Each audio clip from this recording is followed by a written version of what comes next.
battery, interfering with reporting of domestic violence cases, and violations of order of protection. Let me give you an example of something. I had a case in front of me earlier this week where the person broke into his ex-girlfriend's house. He didn't do anything. He came in, he stood over in the bedroom so she could see him, and then he left. That's not domestic battery. That's not an aggravated domestic battery. There was not an order of protection in place at that time. It's what we refer to as a criminal trespass to residence. Before we had the training for the officers that we have had now, that would not have been viewed as a domestic-related case. And domestic violence is misleading. It's domestic abuse, domestic harassment. I had a case one time where the person found out where his ex-girlfriend moved to. She had an order of protection. He moved, he found out where she was. And then when he found out, one night a plant got moved. The next night a plant got smashed. That type of thing. Once again, no acts of domestic violence, but those are all messages to people saying, I know where you are. I can get to you at any time I want to. So the statistics that were in the Rockford paper today talking about the number of people arrested and sitting in our jail for domestic violence don't include those cases. So as I said, the numbers in there are astronomical, but they're actually not accurate. The numbers are bigger. The numbers of cases that our prosecutors have to handle are much more than were reflected in the paper. The number of orders of protection that are issued, the prosecutors have to handle it. Our defense attorneys have to deal with those cases. So it's a very big problem in our community. We're working hard to deal with it. We'll continue to work hard with it. You all know that we've received several millions of dollars in grants over the years to help with that process. The city's in the process of creating a family peace center. But this is not a problem that's going to resolve itself in the next year, in the next 10 years. It's going to take a long time.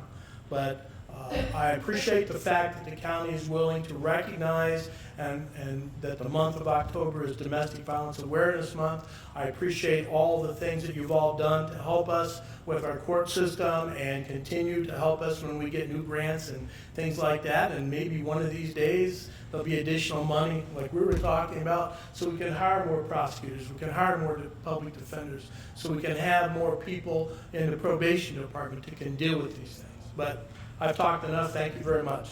Sure.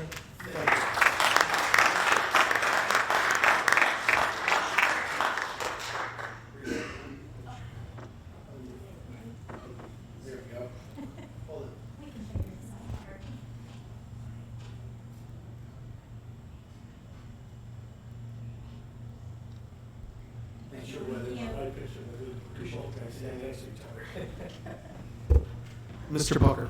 Thank you, Chairman. I was just wondering who the ladies were, what they do, and Want to do some introductions, Judge, or would you? Sure. I'm Nicole Tickner. I'm the project manager for the Domestic Violence Coordinated Courts, and so I provide administrative oversight for our DV courts as well as management of the grants that support the court. I'm also project manager for the lethality assessment program, which is the assessment right now that law enforcement uses when they respond in domestic violence cases. And thank you for having me. I'm Casey Bachochin. I am the program director for Remedies Renewing Lives, domestic violence shelter and agency that serves Winnebago and Boone counties. thank you. Thank you. Thank you. And you need to understand, Remedies not only provide services for victims, they provide counseling and training for abusers. That's a part of our process, is to hold abusers accountable. They provide services along those lines. Some of those classes are at the Rich Center, which is funded through money from the county. So they do a lot of good for our community. All right, thank you. Thank you very much. Let's give them. Thank you again, Judge. We have an additional proclamation this evening in recognition of Hispanic Heritage Month, and to help us honor our Hispanic heritage in Winnebago County, I'm going to ask Rudy Valdez, Armando Cardenas, and board member Jaime Salgado to please join me.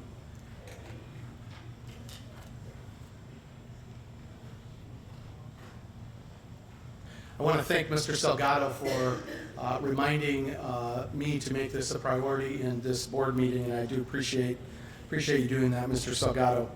We have a proclamation I'll read very quickly. Whereas the President of the United States has proclaimed September 15th through October 15th of each year to be Hispanic Heritage Month, to recognize the contributions of Hispanic and Latino Americans to the country's history, heritage, and culture. Whereas Winnebago County recognizes the contributions made by people of Latino descent in this area over the last 100 years and seeks to join with them in celebrating their culture and their achievements. Whereas for the last 50 years, Hispanic organizations have carried out their mission to foster progress of Latinos in Rockford in partnership with government, education, business, health, recreation, and cultural institutions. Now therefore be it resolved, I, Frank Haney, Chairman of the Winnebago County Board, do hereby proclaim September 15th through October 15th, 2019 to be Hispanic Heritage Month in Winnebago County and urge all citizens to join me in this celebration. With that, I'd ask the board to give a quick round of applause before our guests have something to say. Thank you. Hi, my name is Rudy Valdez. Want to thank the county board as well as the county chairman and others for this proclamation. On behalf of the Coalition of Latino Leaders, we've been very fortunate to have an excellent relationship with the county and other regional leaders in the area. We started, the Coalition of Latino Leaders was formed on December 13, 2011. And the purpose was to take the fragmented Latino community and try to have a venue for communication so we know what each other's doing and be able to reach out to different regional leaders for help and provide ideas and just build a positive relationship. We've had many, for instance, public safety forums with the sheriff, with the state's attorney, with the police chief, Rockford police chief and others. We've met with the chairman many times. So anyway, we've reached out quite a bit and we've been accepted. We've been helped quite a bit. So for that, I thank the county chairman, county board and others. One thing I just want to mention, a quick history on the Hispanic Heritage Month. It started in 1968 by Lyndon Johnson. And it was Hispanic Heritage Week, and the purpose was to celebrate the culture, also the accomplishments of the Latinos, American Latinos, for people that have ancestors from Spain, from the Caribbean, Central America, South America, and obviously Mexico. And 20 years later, it was changed by Ronald Reagan to Hispanic Heritage Month. And obviously, because there were so many accomplishments, it couldn't fit in a week, so they had to stretch it out for the month. So anyway, with that, I just want to say thank you. And there is an event that's coming up on Sunday, October 20th. So it's a week from this Sunday. We're starting the Rockford International Festival, 725 South Main. It's big open field. It's about 3-acre field. We're going to have bands from different genres, music, arts, different countries, not just Latino. It's going to be part of the Ethnic Heritage Museum. We partnered, the SWIFT organization partnered with other organizations to bring that. So I invite you. It's a free event. A lot of stuff for the youth, a lot of music. There'll be food if people want to eat and buy stuff, but the actual event is free. Okay, with that, introduce Armando Cardenas. Okay. We are the three amigos. No, I just want to say a couple of things. I looked up the population of Winnebago County of Hispanics, Latinos, and the 2017 census says there's 37,600 Hispanics in Winnebago County.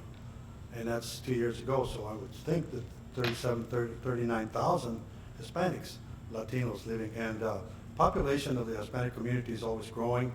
There's different cultures. There's 20 different countries in the world that have Spanish as their first language.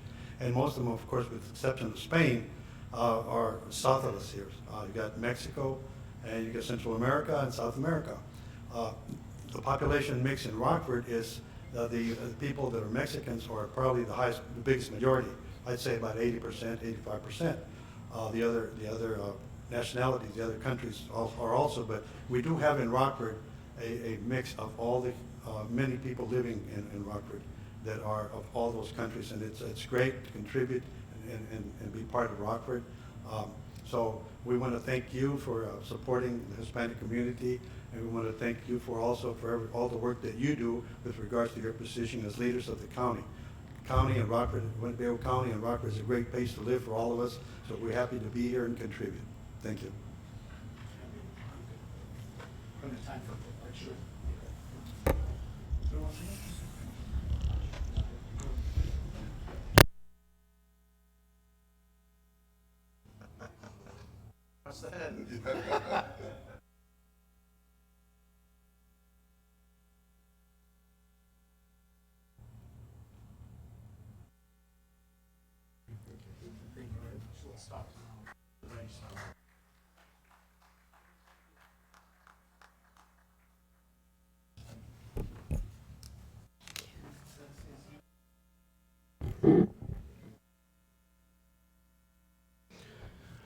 Thank you very much.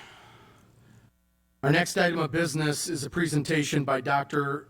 Martell from our health department. She is going to talk about marijuana policy considerations. Obviously, it's been a hot topic since the recent action in Springfield, and Dr. On the legalization. So this is to give you some thoughts, some comparisons. This is a presentation that's been at this point kind of the cannabis perspective in Illinois and Winnebago County based on information we have on the medical. Probably lessons learned from Colorado, which has been kind of the key lead state on this, and some of the considerations as you as elected officials are going to have to kind of think through.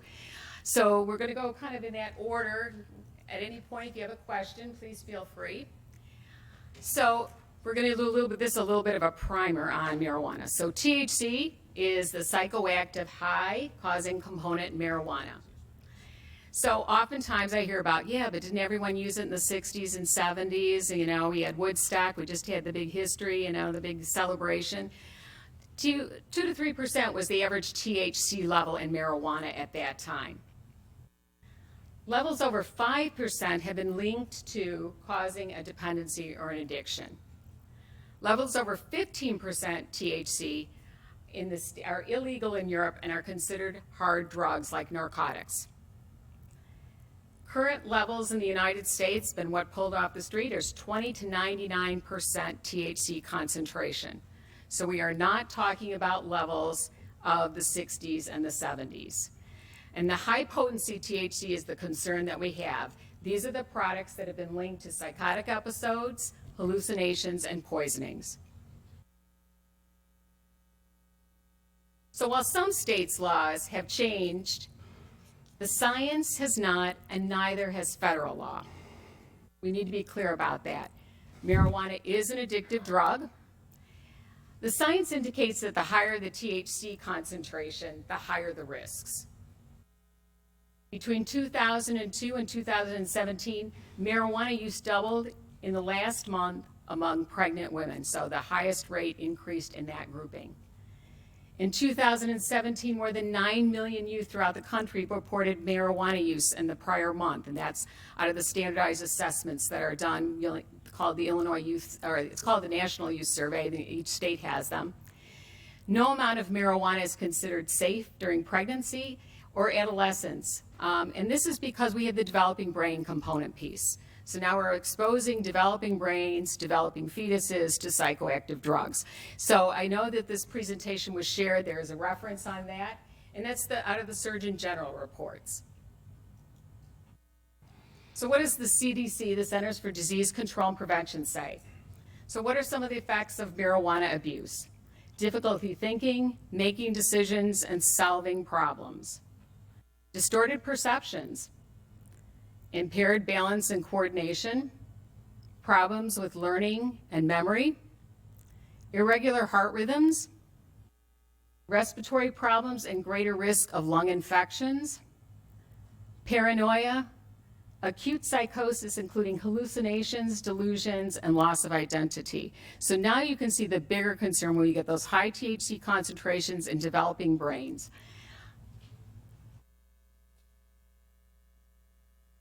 So I always say this is your little spinner for the day.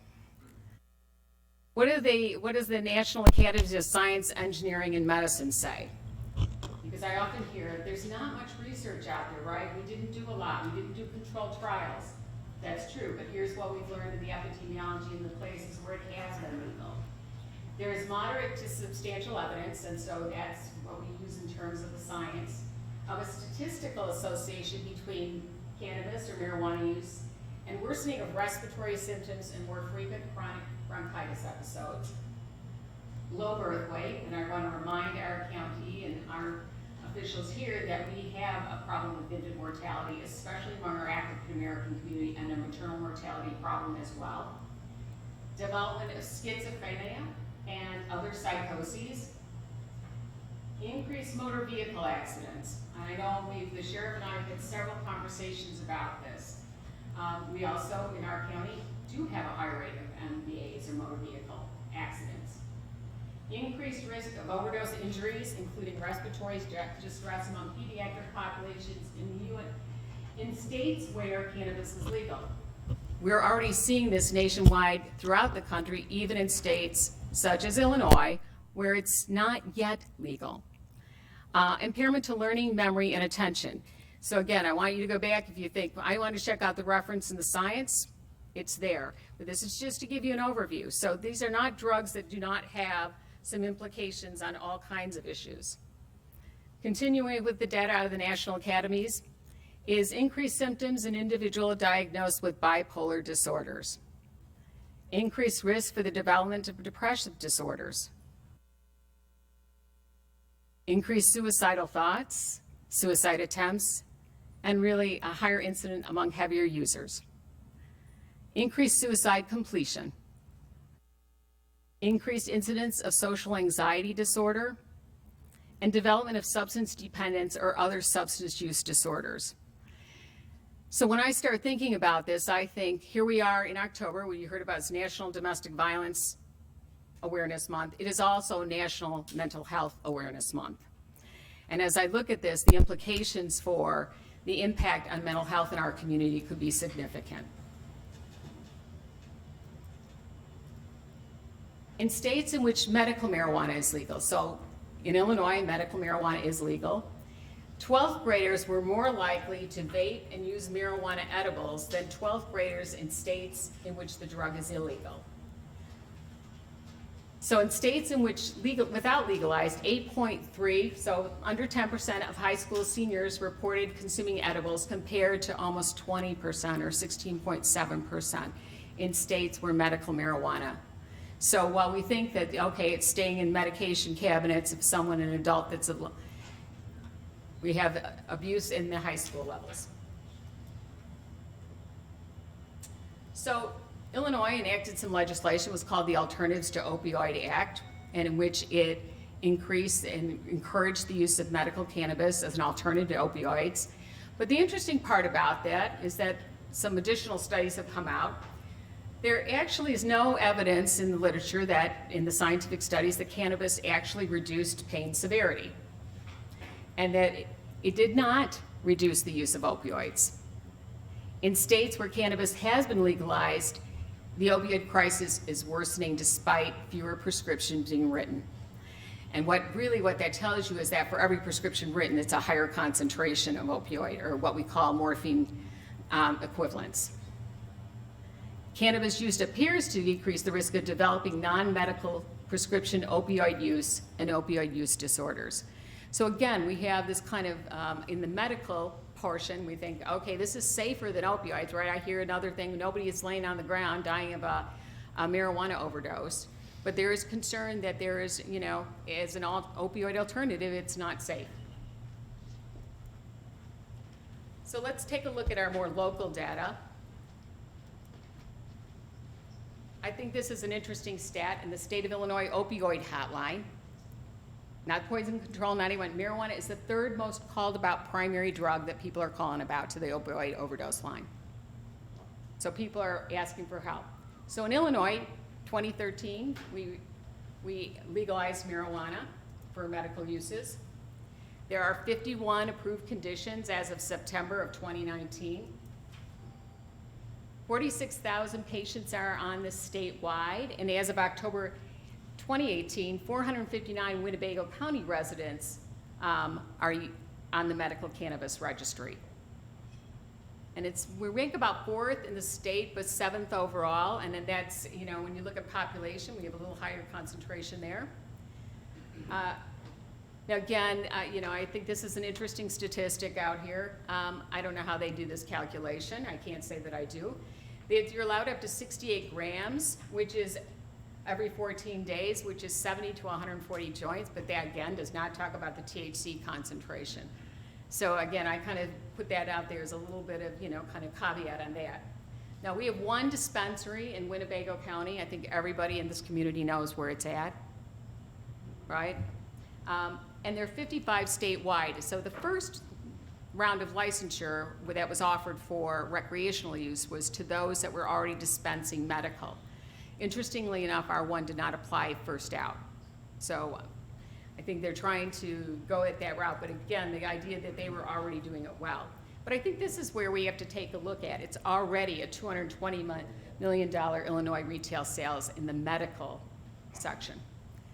So when we talk about what kinds of revenue, this is not intended to look at revenue, it's really intended to look at what are some of the health concerns.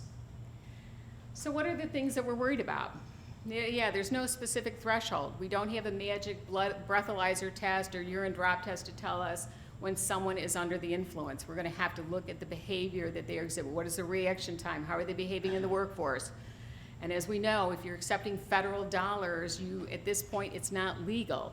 So things like health departments, healthcare providers, Department of Transportation, school bus drivers, teachers, these are places where they are not going to be allowed to use or come under the influence. Potential exposure to secondhand smoke depending on local government permits. So this is an area, when you think about, there was initially some thought that this legislation would follow the Smoke-Free Illinois Act. It is not following it in every aspect. So again, you're talking about workforces and places. We had hookah lounges in some areas that were grandfathered in when the Smoke-Free Illinois Act came in. But again, the workers that are exposed in those environments. And provides for inspection of dispensaries by public health staff and other entities. Remember, permitting and funding, like one of the things that we're very concerned about is while we may not be the one that's doing the growing or the agriculture will be, but often the consumables and edibles that will be made will be a part of the food permit process. So the brownies and the candies and the homemade goodies that you're gonna get. So here's information coming out of our Winnebago County youth behaviors. And I think this is kind of scary, 8th graders, and I'm not sure how well that shows up in this, but if you look at 34% of all 8th graders reported using some kind of substance in the past year. Now, the highest in the bar far left is alcohol. 28% reported using alcohol. 11% reported using tobacco or vaping products. Only 4% reported smoking cigarettes. 7% reported using inhalants of some type, so the huffing, and they're using hairspray and, insects repellent, things like that. And another 12% reported using marijuana. This is 8th graders. And I'm going to show you the difference now in the 12th graders. What would you, if you were to look at this, what would you think right away stood out to you? What's risen the most? The marijuana use. What's gone down the most? The inhalants. They stop using the inhalants, they move, and they're at this point using about, at this point, 36% report using marijuana. And you see the increase in tobacco and vaping, that they're vaping their product. And so now we can see why in a short period of time, just from the data we have, and this is surveyed every 2 years, so this was most recent was the 2018, so this was just last year. So again, if we're gonna think we're gonna protect our youth, we got another thing coming here. So this just as a comparison by, as you see the reported use, if you look at the green, it's the 8th graders, and then the seniors, when you're graduating, are the darker, the gray. So again, this is not a drug that, can say nobody's, we're not gonna have a problem. We already have a concern and issue in our community with youth abusing substances, and having use disorders. So as a health department, what am I worried about? Well, I can tell you we are already spending a great deal of time. If anyone had told me I'd spend more time doing disease investigation outbreaks and non-communicable diseases, we've spent more time doing vaping, and every time we have a reported case, we have to, begin that process of what did they use, how they use it. We conduct it just like we would a communicable disease investigation. We have to realize this, an increased demand for crisis intervention services. When you think about that suicidal ideation that goes with this, we've got a group that, again, we already have concerns about mental health and our youth mental health. This is not going to be something that helps that along. Increased demand for substance use disorder services, I mean, that makes sense. Again, overall mental health, bipolar, suicidal, anxiety. And again, when you start, okay, you think, okay, I'm gonna think out of the box in the mental health, we also have the issue and concerns about at-risk pregnancy and low birth weight in this community. And as we talk about, increase in motor vehicle accidents. So when you look at our county health rankings, the concept of recreational marijuana doesn't make us look better. It puts us at increased risk. So I often hear, yeah, Colorado's doing it. Let's find out what they're doing. So again, the references there, they're out of their statistical information. They've been legalized since 2012. Their rate is 85% higher than the national average. So youth rate is not going to decrease because we legalize it and we make it, we control it, and we put it behind counters where someone has to, pay for it and it's licensed. Marijuana traffic-related fatalities increased by 151%. Emergency department visits increased by 52%. This is another one in public health that scares me, publicized recalls. This is when we have to go out. If someone gets sick, we do that now. If someone says they get a bad pack of cigarettes, they bought it at the corner store, it looked funny to them, we have to go and find out what else might be in there. Is it a contaminant? Is it something that could cause infection and control in the community? This was an interesting one, and I'm not an ag person, but an increase in power and water consumption to support indoor marijuana farms. So again, if you talk about the economics, increase in black market for marijuana. I think there's also the argument, and I think we've all heard that if we legalize it, we'll get rid of the black, the underground market. They're not experiencing that. There was an increase in alcohol consumption since commercialization. Again, they started in 2009. And this was the scary thing for me because I think most of us know that they are projecting revenue, and again, as a community that is in need of revenue. Marijuana tax revenue added less than 1%.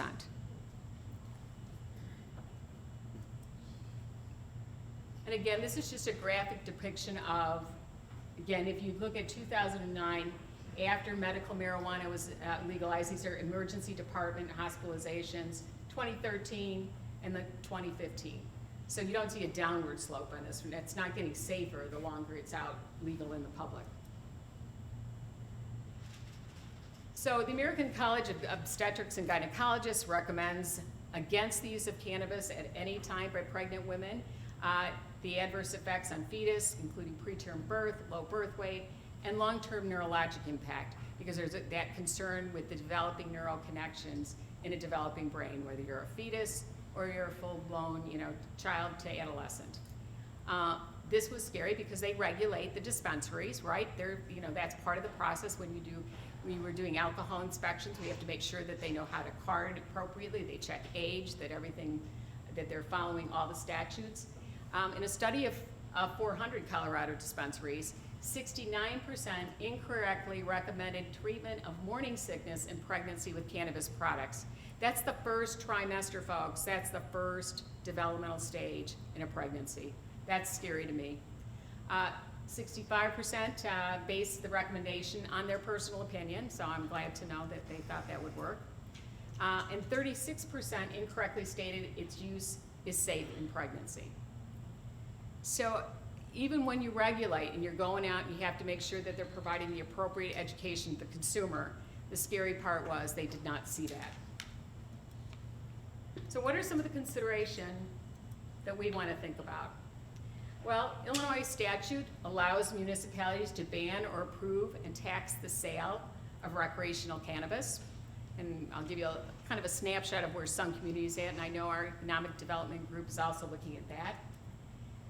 But possession and consumption of recreational cannabis will be legal in all of Illinois, right? So, you kind of think about yourself, you're going to be an island, right? If you say yes or no or whatever, but because other parts of the state may be in a different position. So here's was as of September 12th. So who's opted out so far? Naperville and DuPage County, Morton and Tazewell County downstate, and Murfreesboro and Jackson County. So we kind of have a kind of central, I'm going to say more affluent, and more rural counties said no. Who's considering opting out? And I continue to watch this. Peoria, in Peoria County, Carbondale, the communities of Jackson and Williamson, and then Springfield or Sangamon County, our seat of our state legislature. Opted in, and these are communities that opted in but said we are going to tax it at the maximum rate of 3%. Rolling Meadows in Cook County, City of Chicago is going in at the high 3%, and then Champaign-Urbana. Someone mentioned U of I, yeah, College Town. So we're expecting that the availability and use of recreational marijuana in Winnebago County is going to increase among youth and adults. The data seems to bear that out. More people will use it. The use of recreational marijuana has both real and potential health consequences. There's some that we will not know yet and will not be able to completely anticipate until, again, as we begin to collect the data on it. And I can tell you as a health department, I'm already challenged with prevention education. And I know that several of you have reached out to me regarding vaping education. We're doing a lot of work around that to get that out there. Surveillance activities. How many of you remember when we spoke about the synthetic marijuana that people were using that was laced with rat poison that was bought off the internet? Again, hey, they ordered it off of Amazon. Should be great, right? Again, we're still following some of those clients for bleeding disorder. And addressing the impact on both health, including mental and behavioral health issues. And I always come back that just because it's legal doesn't make it safe. And I think that really is a really important take-home message. And it's not the only substance we have in our community where legal does not make it safe. So I want to acknowledge the health departments that kind of took the lead in putting the presentations together. And I'm happy to respond to any questions, but this was just to give you an overview of the concerns that we have as we move forward and as we approach the January 1st implementation date. Thank you, Dr. Martell. Any questions by board members on this update? Mr. Arena. Thank you, Mr. Chairman. Thank you, Dr. Martell, for the presentation. Has Illinois put any type of restriction on the potency that can be sold recreationally here? That's still being worked on in the rules. It's in the rulemaking status. And my second question is, if this board chose to somehow restrict, can we restrict it? And then how would that affect the municipalities in Winnebago County? Chris, did you want to, the difference between municipalities and restriction on the, Chris? Thank you, Mr. Chairman. As far as taxation, Mr. Arena? No, you're saying some communities opted out, so they're not permitting it to be sold? right, We don't have the authority to do that, do we? To stop, like South Beloit, it was reported in the paper, is getting a dispensary, right? So The city of Rockford and McChesney Park are taxing it. I believe the city has already approved it, and McChesney is either already approving it or in the process of approving taxation of it, as far as the status from what I've heard. so yes, you do. I mean, the municipalities can do it through their zoning ordinances. They can do it through the taxation piece, but there's a maximum that you can tax at. So some are, you can see, are opting in saying, I'm not sure we can probably, and again, you don't know the thinking of the debate on it, but if you were to look around Chicago, in Cook County, you've got Naperville, the counties and the communities around that will have to take a look at, because again, that whole point of that kind of 2-point slide is it'll still be legal in the state of Illinois. You can use it in Naperville, you may not be able to buy it in Naperville. right, opting out means you're prohibiting the sale. When the county government can't prohibit the sale in the municipalities within Winnebago County, is that correct? It's in the unincorporated areas that the county has authority. Okay, right, thank you. Good question. Thank you for the info. Mr. Fellers. Thank you, and just to clarify on that, obviously there are different rules for it. The county is also limited in its authority on how much it can tax compared to what the municipalities can. Is that correct? That is correct. Let's speak to that just for a quick second, because that's very worthwhile. Mr. Dornbush, could you just give a 15-second on that? Sure, thank you, Mr. Chairman. For the taxation, the county in unincorporated Winnebago County is able to tax up to 3.75%. they can also levy a tax of 3% on top of whatever municipality has for taxation. Thank you very much, Mr. Fellers. Thank you, Chris. Follow up, Mr. Fellers. Thank you, and I'm just out of curiosity, just, you know, having gone through the DARE program as a kid, some of this seemed very familiar. If you were to come up here and give a similar presentation on alcohol, would you think it would look relatively similar to what this looks like? Well, again, I come back to legal does not equate to safe. Of course, of course. Don't get me wrong. The reason I ask is obviously you're coming at us from a health perspective, right? Legal does not Right. necessarily equal safe. So you're presenting us with, you know, the scare side a little bit, and that's your job, and I definitely No, appreciate the health side of it, right. The health side of it, right. I would just be curious what it would look like if we saw the sort of the same presentation from you, if this was the exercise we were going through with alcohol. It would be similar. You saw that rate among alcohol use in the 8th and 12th graders. It was the #1 drug being used. And again, it is developing brains that we're most concerned about. Is alcohol safe at any time during pregnancy? No, it is not. Thank you, Mr. Fellers. Mr. Schultz.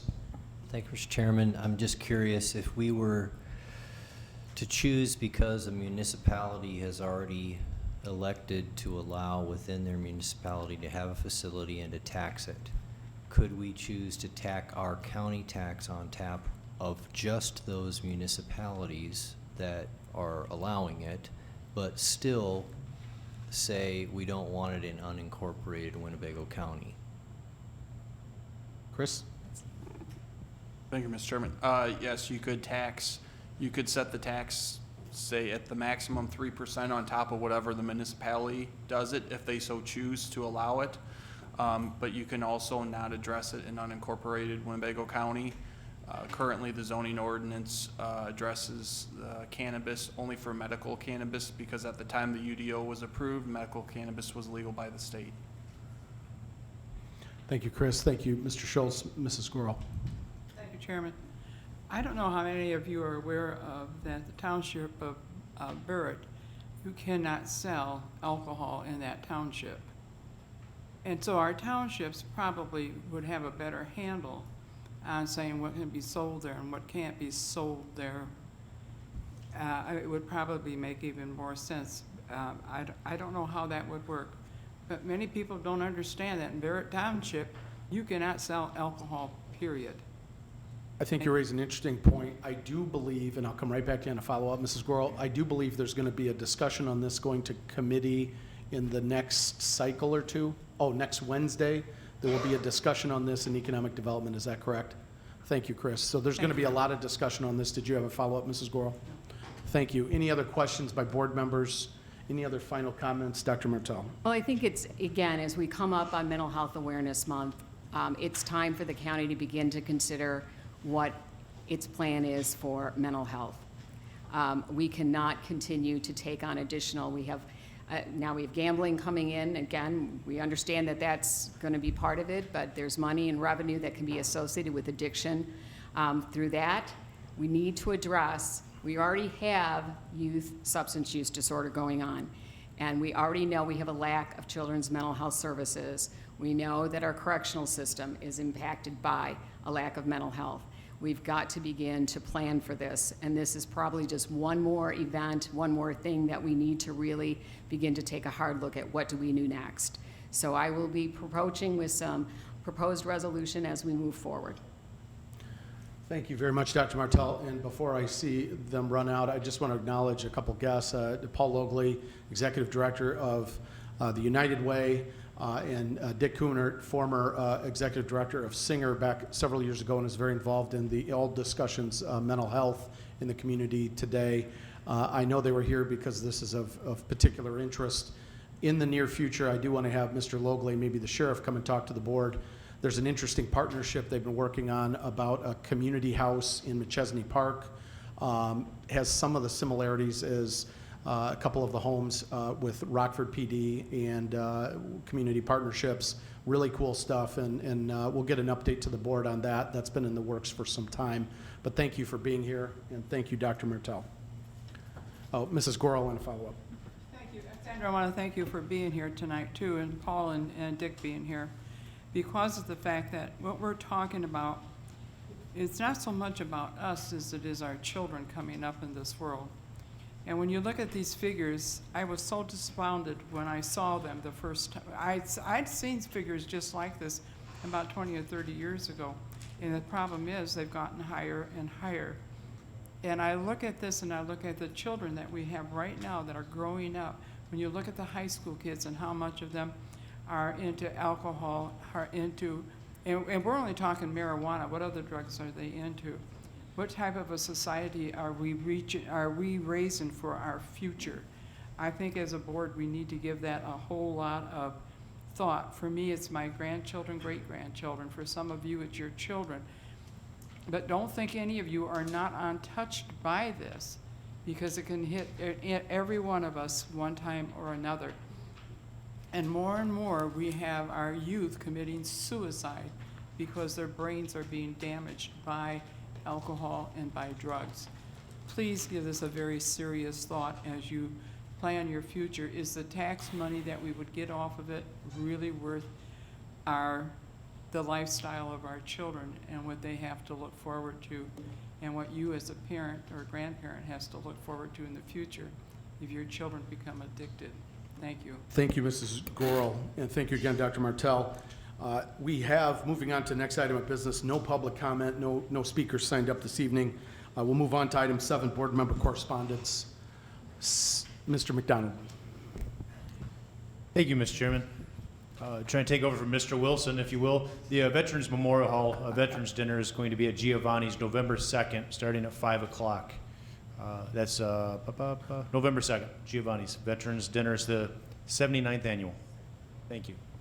Mr. McDonald, you raised a very interesting point. We traditionally, through Mr. Lewandowski, the county is offered a table by Scott at Memorial Hall. He helps put together that event. There's going to be information forthcoming if you're interested in attending. I know we had a nice full table last year of some county representatives. Information will be coming very shortly.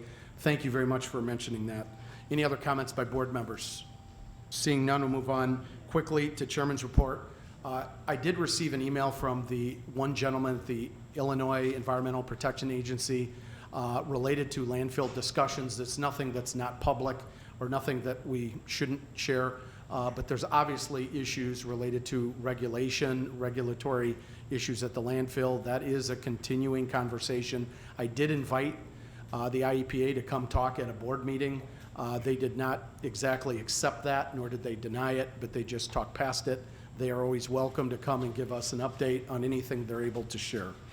The next item, the casino, you've probably seen this, but this does affect us from a revenue standpoint. You probably read a decision was made on a casino, Hard Rock. You also saw that there's going to be an interim option so that they'll be in the short term, more likely than not, Giovanni's Convention Center is going to be turned into a casino, which would get gambling going sooner before the official open of Hard Rock out at the Clock Tower site. And just that's an update that would start the revenue discussion a little bit sooner because obviously the Hard Rock development out on Clock Tower will take some time. So if you didn't see that in the media, I think that's interesting because we are 20% of the local revenue share. McChesney Park and Loves Park are 5% each. City of Rockford, 70%. Next item of business is the announcements communications. Clerk Gummow. Mr. Chairman, the items listed below were received as correspondence. And we'll go ahead and place those on file. Next item of business, item 10, consent agenda, just a couple quick items. A, raffle report. B, the approval of September 5th and September 19th minutes, and the layover of the September 26th, 19 minutes. Can I have a motion on that? Motion, Mr. Fellers. Can I have a second, please? Second by Mr. Neighbors and Mr. Hoffman and Mrs. Crosby.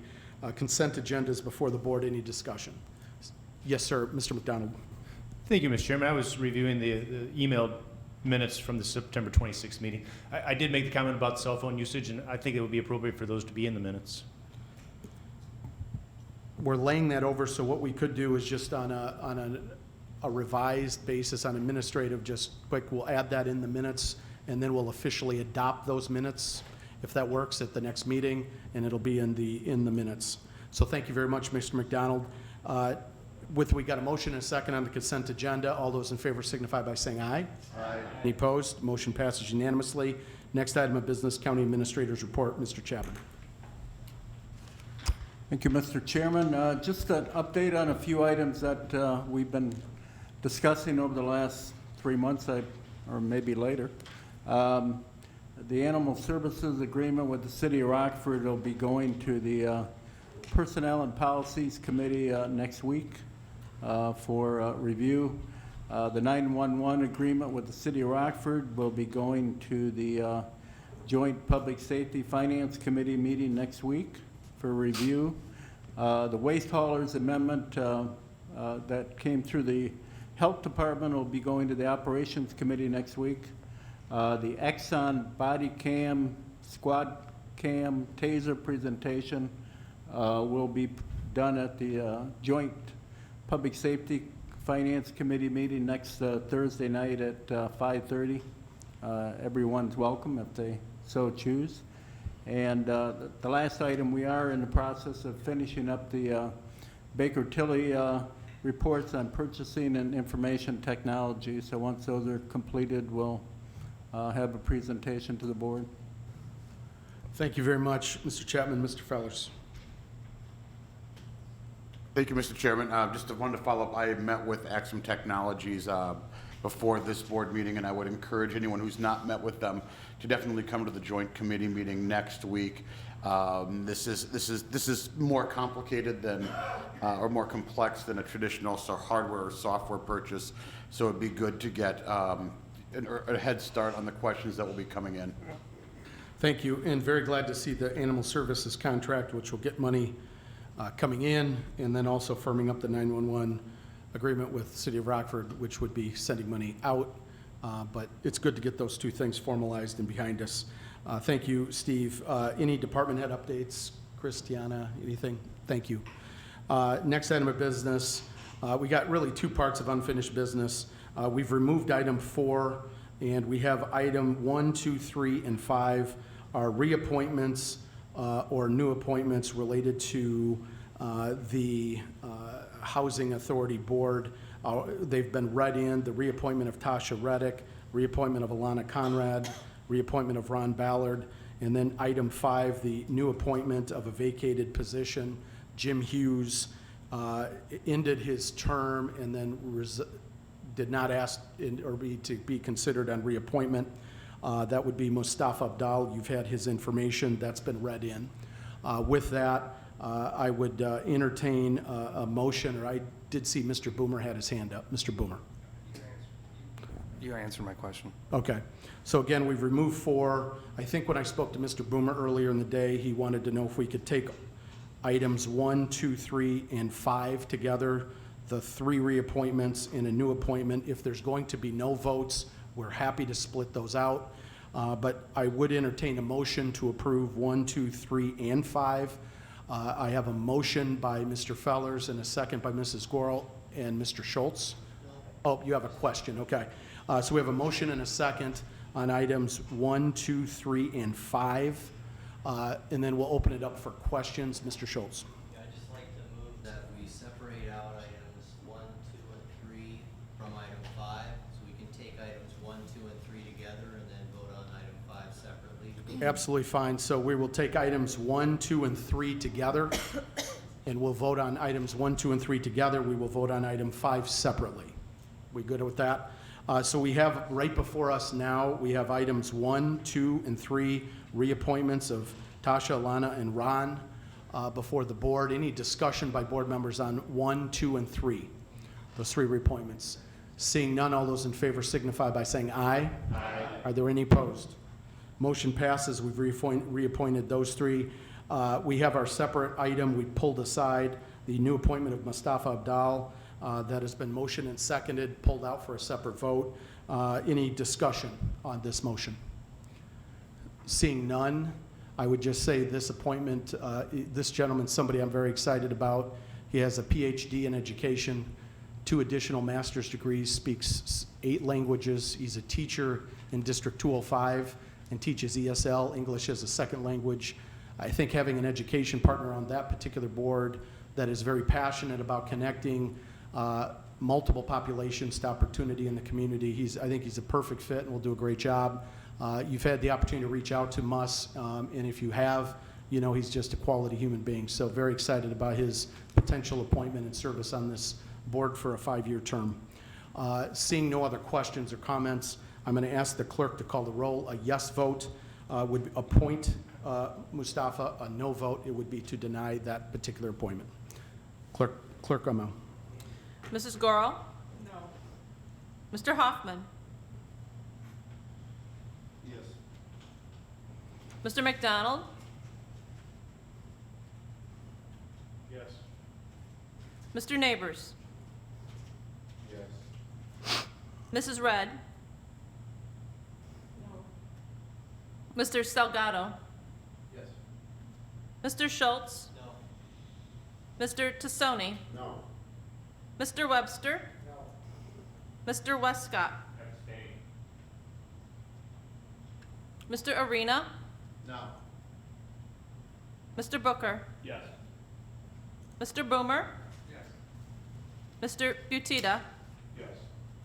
Mrs. Crosby? Yes. Mr. Fellers? Yes. Mr. Fiducia?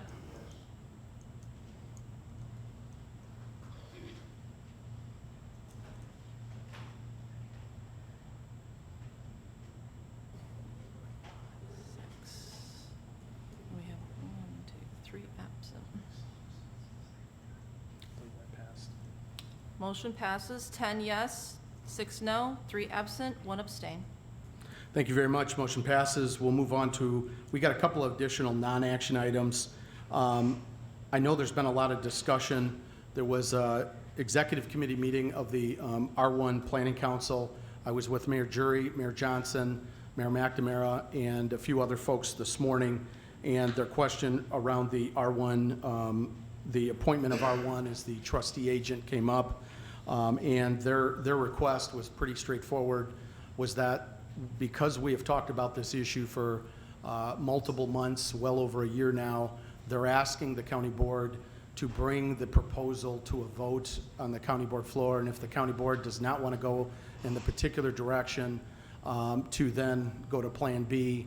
But that has been a specific request that I heard this morning from our mayors, and I believe I could speak for Mayor Rail in South Beloit. This is a topic of particular concern as well. In talking to R1, there is the proposal and the general discussion at the last operations meeting back 6 or 7 weeks ago. There has been an additional IGA, I believe, that Mr. Arena and Mr. Emmert and a few others have worked up. And what I did ask, just to see what could be brought together on that item, is any and all items that meld together with this original proposal. If it helps make it better and can serve the community better, to make it part of the conversation. At the end of the day, this is a board vote. The board has the hammer on that to vote it down or vote it up, but the specific requests of partners, many of which I believe are more directly impacted by how this program is administered and handled, have just asked that we bring this forward for a vote in the near future. I know there's a lot of topics and issues and questions on that, and I look forward to more consideration and discussion on that item. The next item I just was going to follow up. Is there any update on next meetings or any new items? I know I talked to the state's attorney last week and there wasn't, but just wanted to check in on the 911 discussion related to the coalition group. Is there any meetings coming or forthcoming? And if there isn't, that's okay. I just wanted to do a check-in on that.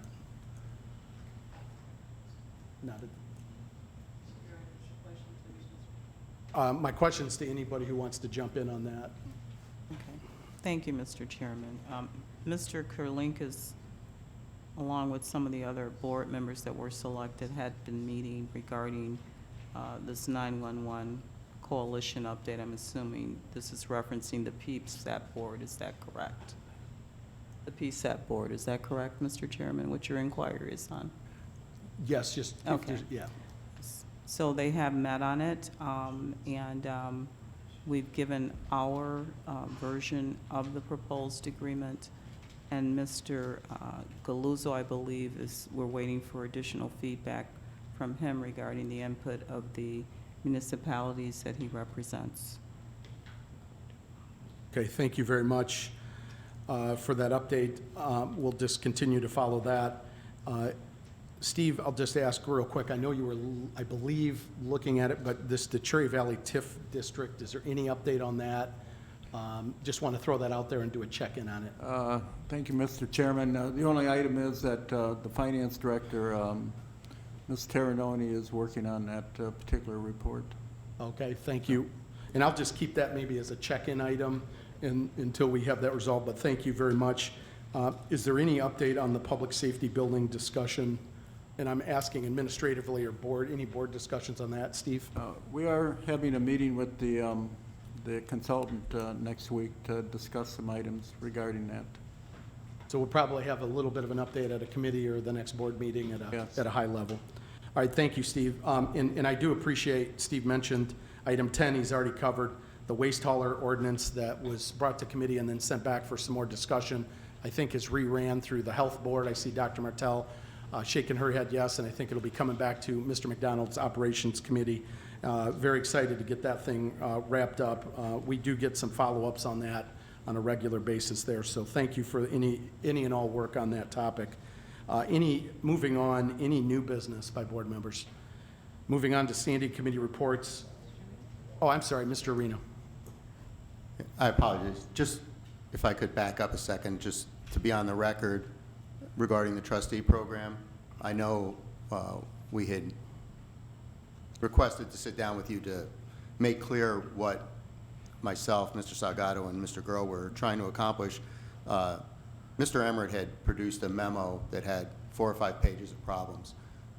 What we were trying to do is clear up those problems. But for your benefit and to communicate to the other partners, the issue with the first proposal is that the county would be funneling money into it, and we just passed a deficit budget, so we don't have money to do that. And so that was one of the significant items that we corrected. And secondly, there was the belief from our state's attorneys and Mr. Emmerich that there would be liability with that first proposal in the part about us blocking sales of properties, and we also addressed that.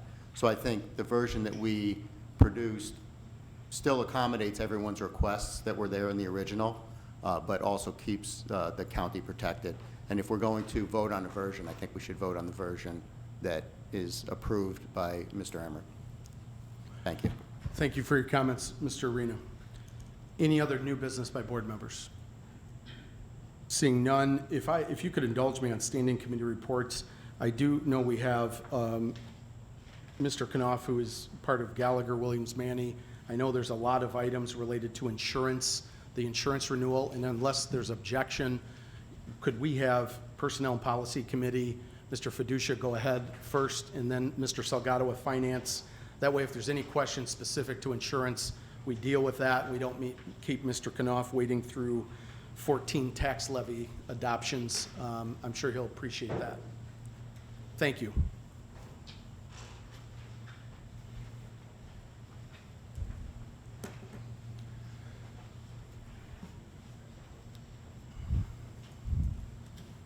Thank you, Mr. Chairman. The Personnel and Policies has 4 resolutions. What I'd like to do is read them in, and maybe we could take them all at once then, if I read them in one at all. Could I have a motion to do that? Absolutely. Okay. First resolution is a resolution authorizing the execution agreement with the A1's Group Benefits for the administration of Medicare supplement insurance plan offered to over age of 65 retirees. Okay. Any questions on that? We can take them all together, and then if anybody wants to pull them out, we can. Okay. Resolution authorizing an execution of agreement with A1's Corporation Benefits for a Medicare Part D drug plan offered to the over age 65 retirees. Next one is a resolution authorizing execution of a renewal agreement with the Blue Cross Shield for administration of a self-insured PPO and POS insurance plans. Next one is a resolution authorizing the execution of a renewal agreement with the Northern Illinois Health Plan for a third-party administrator for a self-insured POS and PPO insurance plans and other administrative services. All these went through committee unanimously.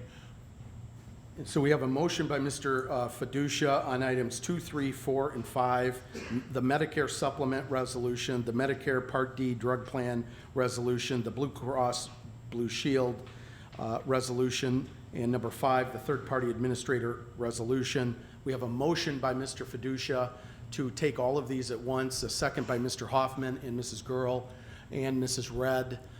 We will, if anybody would like to pull any one item out to vote, if they think they're going to vote other than a yes, we're happy to do that. If not, are there any questions or comments on 2, 3, 4, and 5 on these 4 resolutions? Seeing no hands up, no questions related to these 4 resolutions related to overall health insurance, all those in favor signify by saying aye. Aye. Are there any opposed?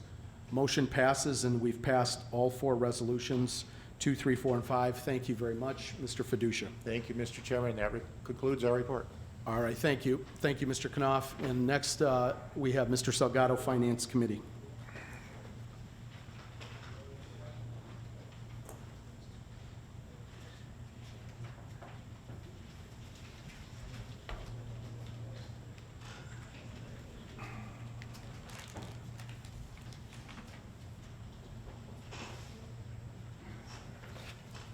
Thank you, Mr. Chairman. The Finance Committee has 13 items. These are all related to tax levy that I'm going to move forward. I'm wondering if I could indulge myself and actually lump them together from 2 to 14. I'm sure everyone would prefer that. Yep, absolutely. And so just, so I move to approve that. So are we reading in, or, oh, they have been let, so it's a motion to approve, is that correct? That is correct. Okay, I'm sorry. A motion to approve a number of tax levies 2 through 14, which cover, I think, all of the levies that we need to in this fiscal year 20 budget. We got a motion by Mr. Salgado to take those as a package, a second by Mr. Boomer. We got a motion, a second on all of our tax levies. Would anybody like to pull anyone out, any particular item out? Thank you. Nobody does. So now they are before the board for discussion or questions. Seeing no hands up on questions related to 2 through 14 on the tax levies, all those in favor signify by saying aye. Aye. Are there any opposed? Motion passes unanimously. Thank you very much, Mr. Salgado. Thank you, Mr. Chairman. And then finally, just a reminder, we do have a Finance and Joint Public Safety Committee meeting next week, so stay tuned, body cameras and stuff like that. So more to come, and that concludes our report. Thank you very much, Mr. Salgado. Next item of business, Zoning Committee, Mr. Webster.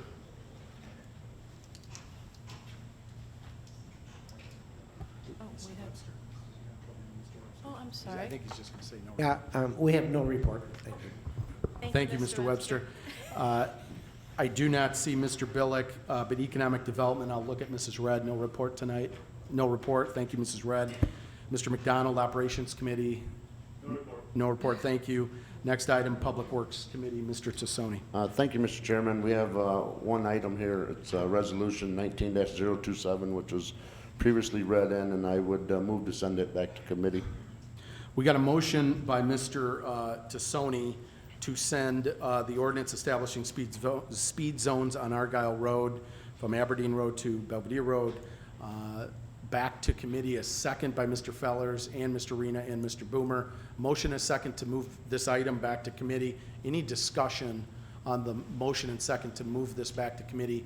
I'll call on Mrs. Crosby, who has a question, then Mr. Salgado. Mrs. Crosby. Could you just provide the rationale? Yeah, just further discussion.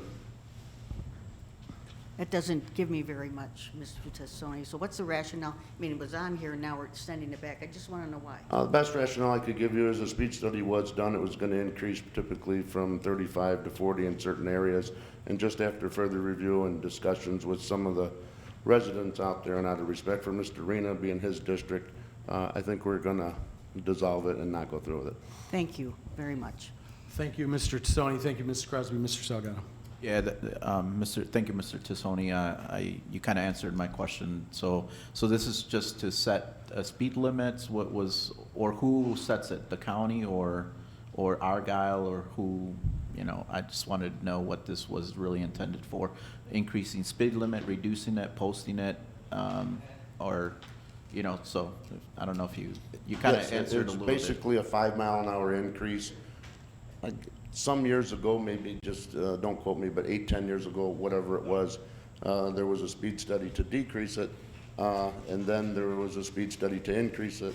And just like I say, based on some outcry from the residents, it's just we thought it best to not pursue it. Thank you, that answers. So the motion and the second is to send this back to committee. A yes vote sends it back, a no vote keeps it here. Mrs. Gorel. Thank you. Mr. Sassoni, who does the speed study? Winnebago County Highway Department does the speed study based on, I believe it's pretty specific, things that they do. It's, it's scientific formula. Thank you. Thank you very much. Again, motion is to send it back to committee. Yes vote sends it back to committee, and no vote keeps it right here. All those in favor of sending it back to committee signify by saying aye. Aye. Are there any opposed? We will send it back to committee. Thank you very much. And Mr. Tassoni. Thank you, Chairman. That's it. Thank you very much. Next item of business, Public Safety Committee, Mr. Booker. Thank you, Chairman, no report. Thank you very much. With that, I would entertain a motion to adjourn. Mr. Webster, Mr. Fellers on the second. All those in favor signify by saying aye. Aye. Any opposed? Have a good night.